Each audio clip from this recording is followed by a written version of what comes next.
ഇപ്പോൾ നിയുക്ത മുഖ്യമന്ത്രി ലോക് ഭവനിലേക്ക് എത്തിക്കൊണ്ടിരിക്കുന്ന ദൃശ്യമാണ് കാണുന്നത്. കവടിയാറിനുള്ള ദൃശ്യങ്ങളാണ്. ഈ വാഹന വ്യൂഹം ഇപ്പോൾ അല്പസമയത്തിനകം കവടിയാറിലെ ലോക് ഭവൻ ക്യാമ്പസിലേക്ക് കടക്കും. ഈ ഗവർണറെ കാണും. രാജേന്ദ്ര അർലേക്കറിന് മുന്നിൽ സർക്കാർ രൂപീകരിക്കാനുള്ള അവകാശവാദം നിയുക്ത മുഖ്യമന്ത്രിയും സംഘവും ഉന്നയിക്കും. ആ വാഹന വ്യൂഹം കവടിയാർ വഴി കടന്നു പോകുന്ന ദൃശ്യമാണ് ഇപ്പോൾ പ്രിയപ്പെട്ട പ്രേക്ഷകർ കാണുന്നത്. വി ഡി സതീശനെയും പ്രിയപ്പെട്ട പ്രേക്ഷകർ കാണാം. ഇപ്പോൾ ലോക് ഭവനുള്ളിലേക്ക് വാഹന വ്യൂഹം കടന്നു കഴിഞ്ഞു. വി ഡി സതീശൻ ഉൾപ്പെടെയുള്ള ആളുകൾ ഇപ്പോൾ ലോക് ഭവനിലേക്ക് ഉള്ളിലായിരിക്കുന്നു. 7:30 ഗവർണറെ കാണാനുള്ള സമയം. എന്നാൽ അല്പസമയത്തിന് മുമ്പേ തന്നെ അവർ ലോക് ഭവനിലേക്ക് എത്തിക്കഴിയുന്നു എന്നുള്ള ദൃശ്യമാണ് നമ്മൾ കാണുന്നത്.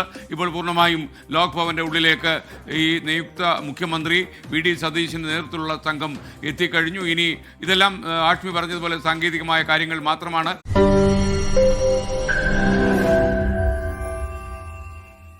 ലോകത്തെവിടെയായാലും ഏത് സമയത്തും 24 വാർത്തകളും ഓഗ്മെന്റഡ് റിയാലിറ്റി പാക്കേജുകളും എക്സ്പ്ലെയിനറുകളും വിശദമായി കാണാൻ ഞങ്ങളുടെ യൂട്യൂബ് ചാനൽ നിങ്ങൾക്ക് സബ്സ്ക്രൈബ് ചെയ്യാം.